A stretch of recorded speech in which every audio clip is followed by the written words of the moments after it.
Welcome to Wanna Bet, the daily gambling game show that takes betting seriously, but not much else. Get our favorite plays on the totals, sides, props, exotics, and futures to jump on now. So let's get it started with Jason and Ben. Let's get it started with Jason and Ben. Let's get it started with Jason and Ben. Subject som känner konsolata konsolferino. Let's get it started with Jason and Ben. Let's get it started with Jason and Ben. Hey. Welcome to Wanna Bet. I'm Jason. That's Ben. That's the janky clock and the rundown. Look at that, Ben. The mirror image thing will never not confuse me. You're on it today, right? You were pointing at the clock. What's that? You were just pointing at the clock, right? I was, yeah. This is Meatball, the Wonder Pup. This is Sean K. So far, the only person to have a lobster named after him. But there's possibilities. There's 2 more lobsters sitting here waiting to be claimed. Beltway Ben's got lobsters. There's a kangaroo sitting over there. She's not going to be on the show today. Represent. This is Wanna Bet. Thank you guys for tuning in. We do this 7 days a week. If you're new to the show, if there's a market you're even thinking about putting a $10 or substantially more wager on, we've done a lot of work on it, and we've probably gotten to the window on something, or we've at least considered it. So you could always hit us up at wannabetwithus@gmail.com or in the what do they call it? Comments, and fire away with questions you have. We will give you our best bets 7 days a week. And real quick, housekeeping, we are going to go live tonight, 8:30, something like that. Tomorrow morning, Mateo goes to school at a weird time. There's a hockey game that I really want to handicap and get on in some capacity at 6:40 a.m. We're not going to do the show before that. It seems kind of weird to do the show in the middle of a game we have. We've got a press conference in town with the Ravens' new coordinators. Ben will be there covering it for our radio station, 105.7 The Fan. So it's just going to be, we were supposed to have a meeting at the radio station. There's a lot going on. So it's just going to be easier for us to give you our Wednesday plays tonight. The college basketball markets, they'll be formed. I'll be able to fully handicap that Germany game. And so there you go. So that's that. Is there anything else we need to address before we address last night's bets, Beltway Ben? No, we'll be live tonight. Thursday we'll be live probably around the same time, but maybe a little later, depending on our meeting. On that meeting, yeah, we'll just do that from the radio station. Right. Assuming that meeting happens. This is about the 6th time's the charm, I guess, Beltway Ben. It always is. 5th or 6th time this meeting's been scheduled. Anywho, about last night, look, we came one bad drop pass behind the Canadian goal that turned the puck over and let Switzerland score from the crease. That was really the only scoring chance Switzerland had. We loved the Switzerland under half a goal. Canada routinely shuts them out. Switzerland's now scored twice against Canada in 7 matches. Unfortunately, one came in the 3rd period. And then look, the Draisaitl Germany play this morning. He scores early in the game. I got to give the French coach a lot of credit, Beltway Ben. He pulled his keeper after 1 period after getting lit up. If he leaves him in, I very strongly believe we get a second goal out of Draisaitl. And then there's the empty net, which, look, he plays more ice time than anybody in this tournament. He's the go-to guy on their first power play unit. He was overdue for a breakout game, and he had opportunities for the second goal. He got robbed a couple times. And he and Sturm are in a 2-on-1 in the empty net situation. You know he's going to be on the ice in an empty net situation. Sturm could have passed it. I mean, I didn't think he was going to. I mean, he could have. And no, he didn't. Sturm buried the empty netter himself. Draisaitl was right there. It happens. We're doing really well in college hoops right now. Most of those games we gave you yesterday were absolute bloodbaths. Stephen F. Austin was up 37-8. Now, they ended up getting a little sweaty on the cover, not the money line that was in the parlay. The 3-team parlay, I mean, again, okay, I lied. Norfolk State had to hit some foul shots for us. But Stephen F. Austin was up big. Howard destroyed Delaware State like we told you they would. And the real GOAT, Beltway Ben, the Canadian GOAT, Poulin, scored twice. And do I think she's going to score against the U.S. on Thursday? I don't know. You have to watch Thursday's show for that. So a solid night for me. Again, really, the -110 Switzerland scoring a goal hurts. We should be up at least another unit. Draisaitl, all right, 2 goals. I was reaching a little bit there. By the way, Ben, you lost a baseball bet. I didn't think that was allowed. Yeah. Well, I'm doing my show 2 to 6 yesterday, and I am watching the Oklahoma State game. They're up 2 for the first 6 innings. Their bullpen, which I raved about, comes in and sucked it up. And then Yeah. it gets to the 8th, and they have bases loaded, 2 outs, and I'm like, all right, I need to hear because I would need a walk-off home run, 2-run, which doesn't happen much. If you're getting a walk-off, it's usually sac fly, base hit, whatever, or a walk-off home run is a solo shot, which we did get. But it's funny, just I'm talking about Oregon State and all their wins being 1-run games, and I don't think that they're going to have another walk-off here, and sure as hell, the kid hit an absolute bomb, which was good for me because I did have him on the money line, and I kind of suggested it to people like, listen, if you don't want to play the 1.5, put their money line. And I know I see Seraphine, who's always loyal, did comment that he had their money line with Pauline anytime goal for a parlay, which is great. But yeah, the real good. I tailed you on that one. Thankfully, that one cashed. Iowa State, Houston. If you didn't tail or didn't bet, you still got a great watch because that game was effing awesome down to the stretch. Yes.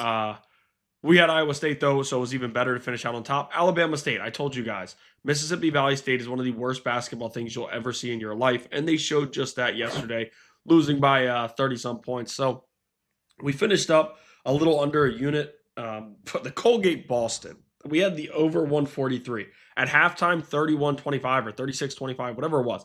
Felt like we didn't have much of a shot. We get that push in the second half to make me think, all right, we're in a good spot. We needed 4 The points. threes started falling all over the place. They did, exactly. We needed 4 points with 2:46 left. 3 for a push, 4 for a win. A kid knocks down a 3 with about 147. Ugly basketball, ugly basketball, ugly basketball. We get a foul. A big that looked like he had some touch, goes to the free throw line, rims 2 in and out. They get the offensive rebound. The coach says, hold it. They don't foul. They dribble the clock out. And then Colgate dribbles the clock out as well. So we got a push there. Felt like we had that one taken from us. But it is what it is. Again, we still finished up close to a unit. I would have liked to see Oregon State hold on to that lead. We also had Southeastern Louisiana team total, who I told you guys straight up, I haven't watched this year, but this makes a lot of sense if you look at the numbers for them to go under. They went way under their total. So again, very, very solid day. Excellent. Yeah. Nice night. We hit the plus 171 money line parlay. But I am lamenting some tough Olympic beats. All right, let's get into it. We got Champions League kicking back off. These are home and road series. There's 8 teams that have already advanced to the final 16. There are 16 teams that are battling for the other 8 spots in these playoffs. We've got 4 games today. First one kicks off at 12:45 Eastern. 4 more tomorrow. Then we've got the reverse fixtures next week. We like over 2.5 goals in the Atalanta-Dortmund match. You guys know we like betting Borussia Dortmund, or Bortman, as we call them. A lot of goals in their Bundesliga matches. And you know what? It's pretty much held up in the Champions League as well. 36 total goals in 8 Champions League matches. Dortmund have scored 2 goals or more every home game they've played in the calendar year 2026. Now, it's not a ton because they have the Christmas break, obviously, in the Bundesliga, but it's been happening with regularity. Dortmund have scored 2 or more goals themselves in 5 of their 8 Champions League games, 3 of their 4 at home. Atalanta is in good form in Serie A. They've scored 2 or more goals themselves in 5 of their last 7 in Serie A. Dortmund are usually willing to give up a little bit in the back end to score. And they're pretty healthy right now. Brandt's in good form. Guyassi's in great form. Bayer's in great form. Clutterbuck is out, I think, still injured. But a lot of attacking options there. So we like the over. We also like Gayassi. We've been talking about him a lot on the show. Plus 120 at the FanDuel for Gayassi, anytime goal. He's getting a lot of touches in the box. And I know Atalanta's a good defensive side, but he looks like an absolute handful right now. He has certainly settled in at Dortmund. And then one other Champions League play. There's been, I guess, a lot of money's come in on Benfica. Because you can now get Real Madrid to win at Benfica at plus 125. And we're on it. I know what happened when these teams faced each other like a month ago, and Mourinho plays balls out soccer, and Benfica's got to score to qualify, and they pull the keeper, and he scores on a set piece. Like, Real Madrid was decimated then. Real Madrid thought they were already through to the final 8. I think Real learned their lesson. Do they still scare me a little bit? Yeah, but I don't know, man. Like, they're much healthier in the back than they were for that game. And I don't know, man. Like, you're telling me Mbappe and Vinny Jr. aren't going to be fired up for this one after what happened to them at Benfica. I just think Real's in better form than they were in that match, and this money's getting a little crazy for me. So I like Real to win in Portugal. First down for me, we're going to play the Michigan-Purdue over 155.5, which you can find at -110.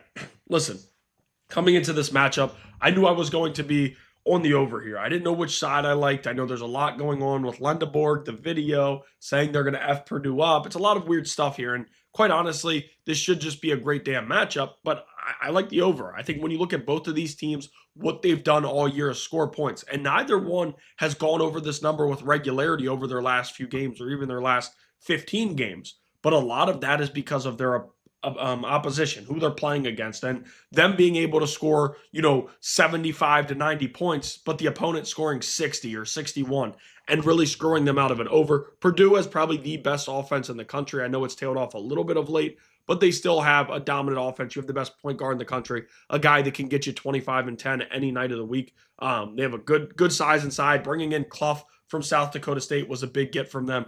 They've done a lot there. Now, Michigan, on the other hand, they just haven't let up. All year long, we've seen Michigan's offense show up, and even when they've struggled, they've still been able to clear 70 points. So I think it's going to be a lot of offense here. I know it's tough to play at Mackey, but I think Michigan is battle-tested, and they're built for that. I think they'll at least have success there. Defensively, we'll see, but I think Michigan's going to run fast as they always do under Dusty. This should be a really, really good matchup. I like the over here, 155.5 at -110. Excellent. Second down, I've got an over myself, and this has come down and settled. You can find Miami of Ohio at UMass now at 161 -110. This thing was as high as 164.5 when it opened, and I didn't hate the over there. I certainly like it here. These two teams played recently. It was 86-84. You do the math. UMass has scored 90 points or more in 3 straight games, Beltway Ben. They are 10th in the conference in defense, but second in EFG. Obviously, Miami of Ohio, they've been a Cinderella story all year.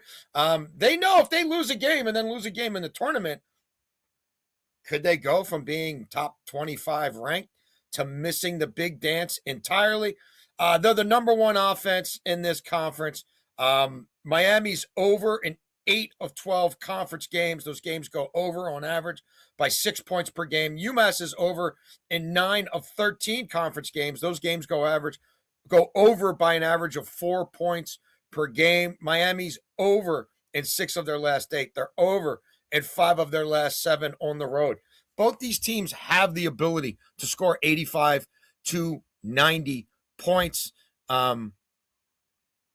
Yeah, I mean, UMass is over in 10 of their last 13. They play with pace. I think both teams are scoring 80 themselves. And guess what? You can't tie. Last I heard, Beltway Ben, there are no 80 to 80 ties in college hoops, are there? I haven't heard, no. So that worst case scenario is a push. Right. For me, second down, we're going to play Akron and Western Michigan over 158.5 at -110. Listen, if you look at the Mid-American Conference, there has been, to me, it's got, teams buying into the fact that most of these teams are going to play at a fast pace, and we have to match that. And that's what Akron has done for 2 years now. We've seen a lot of offense from them, and they slowed down a little bit the last few games, but all of a sudden, last matchup with UMass Friday night, and I think you had the over in that game, right? You had the over in that game. We saw the pace pick right back up. Those teams combined for 191 points. Now, when you look at this matchup here, Akron versus Western Michigan, 104 to 89 the last time these two matched up. And listen, That game was at Akron. Their offense has been a little bit better at home if you take it game by game. But Western Michigan's defense has sucked at home. They've sucked on the road. They haven't been good at all year. If you look, they're bottom 30 in defense. And that's kind of crazy. Usually we see some of the SWAC teams, some smaller conference teams there. The Mid-American Conference isn't special, but it's not one of the lesser mid-major conferences. And to see Western Michigan playing so badly defensively, it's a little surprising. But Akron is going to let you score 70-plus points if you want. The issue is they'll match you with 90 or 86 or however they want to do it that way. So I think we're going to see a lot of points here from Akron, even on the road. I said it earlier. I know they haven't been special as much on the road, but we have seen them score 86 points in some of these spots. And again, one of the last games that they played under was against Troy. It was the MAC Sun Belt Conference Challenge, a weird midseason, February non-conference game. And it's like, you're not preparing for that style as much as you are a Western Michigan team that you've had multiple chances to prepare for, that you looked at coming into the year, and as you do with all your conference foes. So I think we'll see a high-paced, fast game here. Akron, Western Michigan, over 158.5 at -110. Hop Zeit.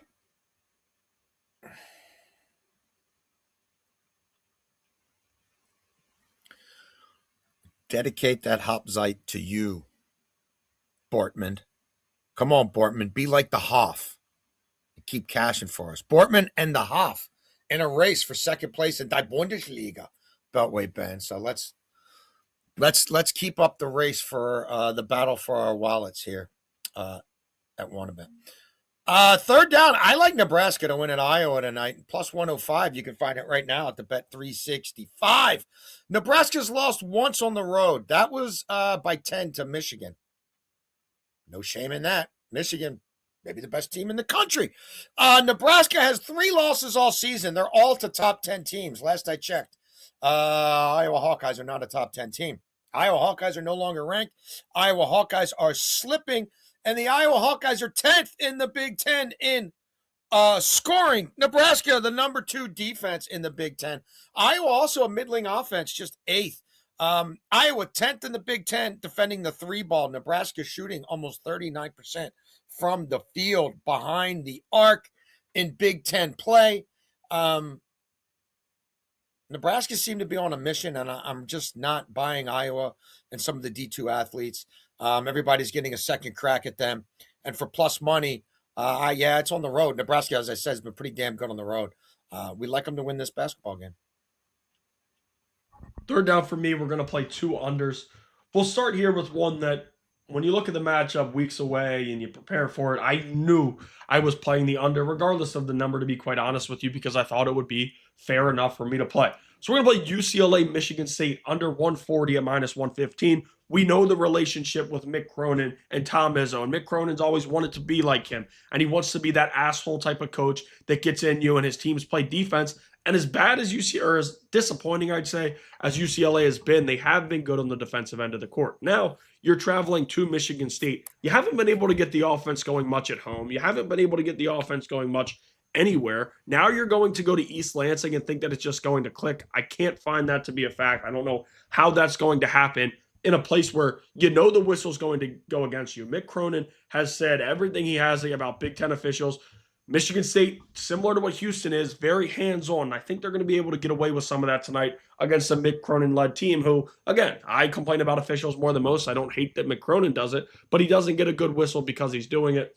And Izzo gets, as much as he complains, Izzo gets a great whistle. His teams are physical. But to that point, UCLA's teams are pretty physical as well. And I think both of these coaches want this to be a muck-it-up, ugly type of game. And I expect that's what we'll get, as most games, at East Lansing. A lot of teams, if you get scared about an over at Michigan State, it's because somehow Michigan State's offense climbed and scored 85-90 that we've seen. They're not going to do that against UCLA. Whatever you think of UCLA this year, their defense has been good enough. Their pace has been slow enough where they're going to try to dribble the air out of the basketball and force you to beat them in a 65-63 type of game, which I think is similar to what we'll get here tonight. Third down. Again, another play. Grand Canyon, San Diego State, under 139.5 at -110. Listen, these teams matched up a few weeks ago. 139 is what that number landed on. This game was at Grand Canyon, where Grand Canyon's offense has been a little bit better, and they moved up in weight class this year for their to move to the Mountain West Conference. And It's been up and down. I think there were higher expectations because of what Drew has done in the past. And they've always been a team that the public loves heading into the NCAA tournament and those different things, but they're not as good against better competition, right? We've seen the better teams, the New Mexicos, hold them down to 60 or 59 points. Brian Dutcher's squads at San Diego State have played better defense than almost anybody else in the country. And to Drew's credit, his defenses have been very good as well. Both of these teams, two top 40 defenses in the country. Mountain West teams, we're not talking about Big 12, Big 10, Big East. Like these are, lesser, and it's still a good conference. The Mountain West is always great. You get two or three or tournament teams in it, but still to see two of these teams top 40 in defense, San Diego State's always there. But Grand Canyon knew joining a bigger conference, doing what they're going to have to do, they're going to really have to buy in on one end of the court. And they've chose that to be defense, and it showed up this year. So it's also an 8.5 point spread, as you can see on the bottom.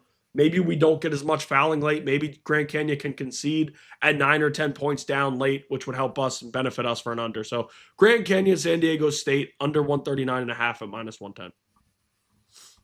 Excellent. I just wanted to check something. There's something I meant to play this morning, and I meant to give it to you as well. And I'm just going to add something to overtime because I can see it at plus money now. I couldn't get it there this morning, but I'm seeing it at DraftKings now.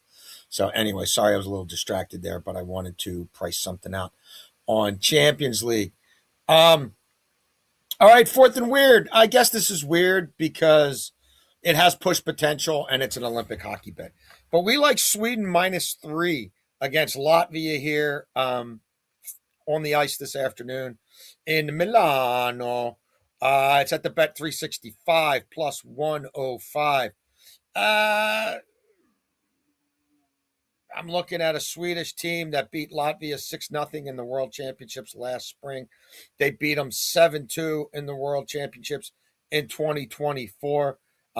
They beat them 3-0 in the Olympics. I haven't been impressed with Sweden to this point, but my God, there's a lot of talent there. And the Latvian goaltending situation gives me a little bit of pause. If Sweden score one or two early, the levy might really break. But honestly, Sweden's been one of the underperforming teams in this tournament. And when you're in an elimination situation like this, as we just saw this morning in the Germany game, let's say Sweden's up 3-0. Latvia's probably still going to pull that keeper. Not just down 2 goals. I think you'll see it at 3. So obviously there's empty net potential. It wouldn't shock me if this was, though, 4 or 5, even 6-0 like that game in the World Championships last spring. And that was without a full bevy of NHL players for Sweden, by the way. Yeah, mine is going to be, we'll update it, a fourth and short. Here. It should be fourth and short. Yeah, there we go. Fourth and short. We're going to play UNC's first half team total under 35.5 at plus 100. If you shop around, you can find it at a good number. Listen, matchup here with NC State, the rivalry game. Caleb Wilson is out, and that is a killer for a UNC team that's played really good basketball, that's climbed up to 16 in the rankings, and things have gone well for them. All of that being said, I do like NC State's defense to come out today and show up. Against Miami on Saturday, they choked away an 8 or 9 point lead in the final minute, and Will Wade thrashed his team postgame. Now, one thing for that, as a former athlete and a player, I understand coaches will do whatever they can to kind of push that button and get you to turn it on or to get you to bounce back or those things. To me, this was a little bit more personal with Will Wade. He was actually disgusted with his team blowing a game, but you put that team together. You were the recruiter. You're the coach. So he needs to take just as much accountability as he put on some of those players. I think tonight, though, at home, that arena will be rocking. As maybe I would say they've underachieved a little bit, but I think that arena will be rocking enough. The guys still think they have a shot at the tournament, and I think Will Wade is going to have his defenses ready to go. At McNeese, we know the defensive mind that Will Wade was. They were playing top 15 in defense every single year that he was there after the off-the-court stuff happened at LSU. But here at NC State this year, it hasn't been much defense. And some of that is adapting to a new conference, being in the ACC, where it's a lot of faster-paced games. But I think they're going to come out ready to go tonight against a UNC team who, as I said, you lose your best player in Wilson. You're still trying to figure out some other things outside of that, and you're playing on the road in probably a more physical matchup than you want without Wilson. So I think it's going to be physical. I think they're going to hold UNC down for at least the first half. I'm not worried about the second half there. Give me UNC's first half team total under 35.5 at plus 100. Excellent. Overtime. Let me start with the Champions League parlay. I forgot to give you Betway, Ben. So as I mentioned, we've got these 2-leg playoffs here before we get to the final 16. At DraftKings right now, you can get Real Madrid to advance, which means Real Madrid comes out of this tie that we just talked about against Benfica. Then tomorrow, Bayer Leverkusen, another one of our Bundesliga sides, is playing Olympiacos in Greece. Bayer to come through that tie, parlayed with Real to come through, plus 103 right now at DraftKings. That's not going to be there if Real does what I think they're going to do to Benfica this afternoon. Okay, another Champions League parlay. This is a 3-legger. Games being played today. Real double. So Real to win or draw that match against Benfica. Both teams to score in the Dortmund-Atalanta match that we spoke about, where we think there will be goals. And then over 2.5 goals in the Juve-Galatasaray match. So that's plus 176. Caesars had it the best. No, because Caesars, you can't do the double. That was a different parlay. I think that everybody was around 175 or 176. I didn't talk about the Juve-Galatasaray match. If you want to get freaky, like, they're a live home dog for me. Like, I think Galatasaray could beat Juventus today, and I think they could score twice in the process. I like the way they're playing in Turkey. Juve is not great.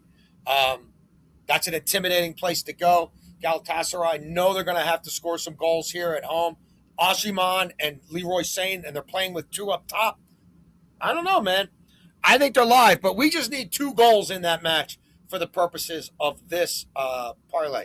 If you want to know more about a bomber Champions League parlay, email me at wannabetwithus@gmail.com. And then finally, a college hoops parlay. Give me Miami, Florida, not Miami of Ohio. Miami, Florida on the money line. They are playing Virginia Tech. Miami's won 5 of 6. Virginia Tech has lost 4 of their last 6. They're not a good team on the road. We like Miami, Florida to win. We also like Wisconsin to go on the road and beat Ohio State. Ohio State's dealing with some injuries. Ohio State's 13th in the Big Ten in defense. Wisconsin won the first leg of this meeting by 10 at home, and Wisconsin's won 4 or 5, and we like the way they're playing. We think those teams are going in opposite directions. And then, look, do we think New Mexico covers the 27.5 on Air Force? We do. We've talked a lot about Air Force on this show. I'm not going to belabor the point. For the purposes of this parlay, we took it down to 18.5. Air Force, one of the worst teams in the country. They've covered once in their last 12 games. They are 28-point underdogs. And then another team we like killing, Gardner-Webb, and they're 18-point underdogs. We took Charleston Southern down to minus 8.5. Okay?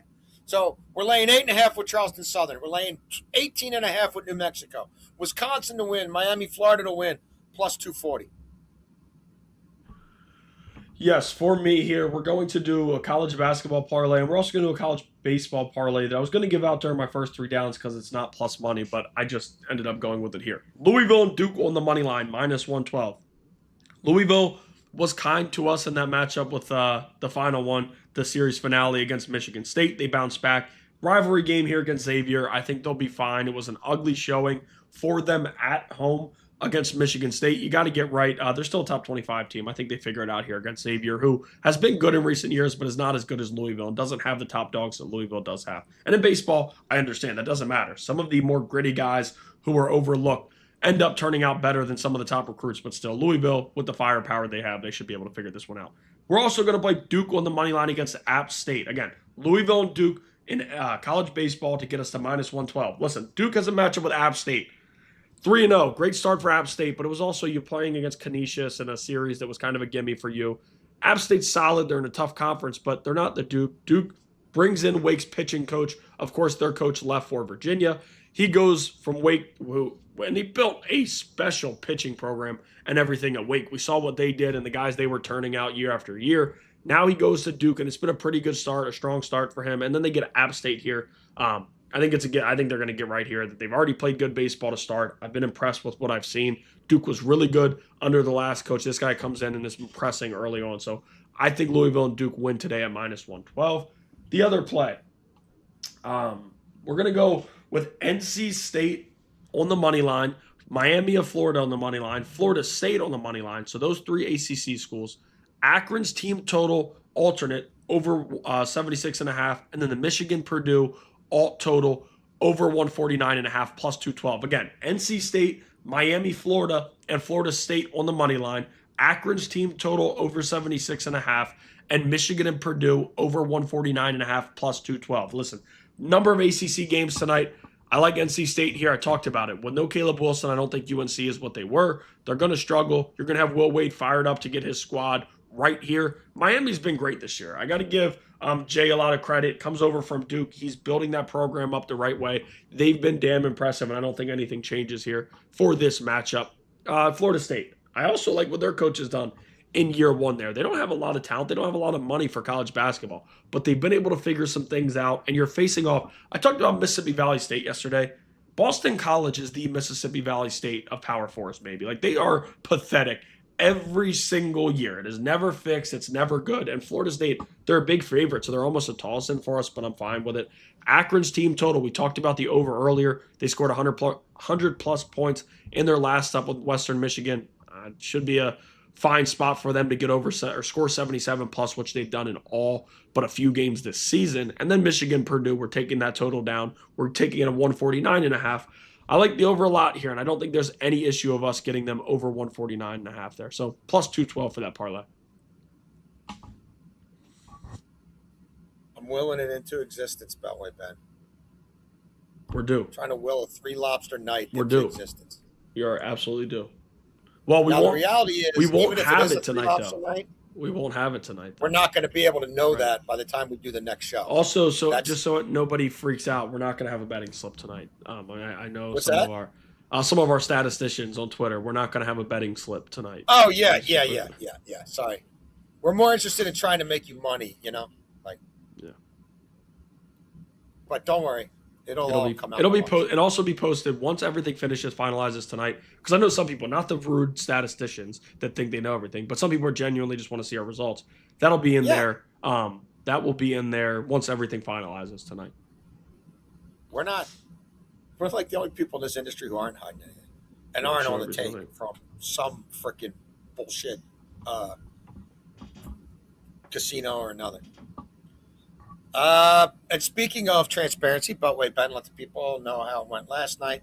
Yes, that is not every single thing we gave out. The screen only holds so much. Check the YouTube for the full results. Tomorrow we have Olympic, well, more like tonight. Olympic hockey we will get to. More Champions League, college basketball. Probably not any lacrosse for me, but lacrosse is coming later this week. NBA comes back Thursday, I believe, right? Checking my notes. Yeah, I'm looking at that Pistons-Knicks game. That'll be interesting. Well, the NBA back on Thursday. Women's hockey final on Thursday. Goat versus Goat. Are you off your goat? No, see, I told you. Again, listen, we do not endorse. Yeah, right. So you're getting a red card. I mean, yeah, I'll take the red card. So do I red card you before it? Because this is. You can. I'm still. You've already been yellowed, so once you play it, I have to red you. Yeah. And it doesn't matter anyway. It's the last game. Right, but I'm still going to play it, and I'm still going to count it. Listen, I don't ever endorse degenerate things or chasing or things like that. When I'm throwing a few bucks on the GOAT that I was called to score a goal, I'm going to keep giving it out. So we're going to go right back that well. I want to be a part of history. When she breaks history, I want to be a part of it. So I think I'm going to do that. And hopefully she breaks it. She doesn't break history in some friendly or something. 4 years, yeah. What the hell is that? 3 months from now or whatever. I don't know. We did have a funny comment. Seraphine, one of our loyal ones. Yesterday, yesterday. Sometimes when you come in and your hair's out, like it looks like a mad scientist. The comments always love that. But Seraphine said, "Can we get Jason's splits when his hair is in mad scientist mode compared to when it's combed? That's actually a good question. I think it's pretty good. I mean, honestly, like I showered before the show, and I'm like, I'm not vain enough to like, You you should know have what I left mean, it. to like It's do it's a my hair, good it's a put good like product in it and stuff. yeah. Like, but I do like the. I mean, I'm crazy, but I kind of like just Google Buzz Osborne the Melvins. I feel like it's sort of my Buzz Osborne look. Maybe you could get. Do you think you could? How hard would that be to What is get a picture for the show tonight to have me looking like that? Or I'll do it for tonight's show, what's and then the Buzz Osborne of the Melvins next to me. of the Melvins? Is that possible? Next to you would be kind of tough.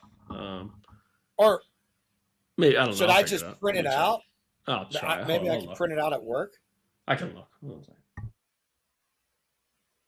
Because that's sort of what I'm thinking, except my hair is thinner than his. But I'm kind of thinking like Buzz Osborne meets Robert Smith of The Cure, kind of. I do think, dude, I almost did it because I'm superstitious as AF. And I was like, but no, I can't sit here.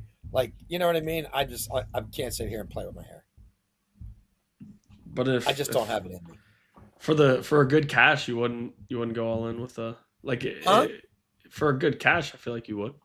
Well, I mean, I thought about it, but it's like when I've done it before, you know what I mean? Now it's like, you know how I'm messed up. That I'm like, if I just do it, then I think it works. You know what I mean? If I try to do it, it's gonna mook that mojo. Does that make sense? I mean, it Potentially doesn't. could Of move. course, none of this makes sense.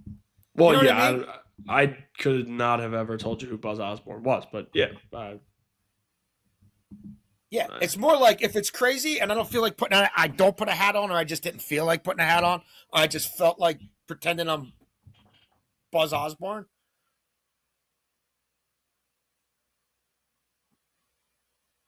You already put the ticket up? Yeah, right? Did you? Yeah, right? How'd you do that? That's great, Beltway Ben. That's my guy, except my hair is really thin, but like that's what I'm going for. But he's, you know, his is frizzy and stuff. Probably the loudest concert, I think the most my ears ever bled in my life is the Melvins played the basement of St. Andrews Hall in Detroit. This must have been. I got there in the spring of 97, 96, 97, 97. Yeah. This had to be the spring or summer of 97. And there's this awesome old church in Detroit called St. Andrews Hall. And I could walk there from my apartment. And I'm one of the only people who would. And they had a smaller venue in the basement. And the Melvins played it. And I swear they had the rig like if they were playing, you know, a 1,500 seater. Like they were playing the auditorium upstairs. And I think my ears rang for 2 weeks after that. Like, I think 2 weeks later, I still wasn't hearing right. The Melvins freaking rock, by the way. Melvins are amazing. All right. What do you think? Do you think that you think I can pull off the Buzz Osborne? I think you could. I think you could. Today I went Rod Langway. Steve Larmer. We went back to the 80s going bald hockey mullet. I think you could do it. We try to keep you on your toes. I mean, I would probably have to get it like permed out or something, but it's almost worth it. That would you want to talk about pissing my wife off? Yeah, I don't think you should play with that. I don't think you should frustrate her. The kangaroo. In honor of the other Osborne, Ozzy Osbourne, if either of us sweep the board tonight, which we won't know till Thursday. Right. Meaty's coming back. I feel like once a week I need to put the Meaty out there. If either of us sweep the board tonight, Meaty across the knuckles for our stupid meeting tomorrow, I'll show up at that meeting with Meaty written across my knuckles. Yeah. How great is that? All right, we got to go. Thank you, Buzz. Thank you, Ben. Thank you, Sean's Lobster. We'll see you tonight. Special edition. Wednesday, Wanna Bet. Tuesday night special.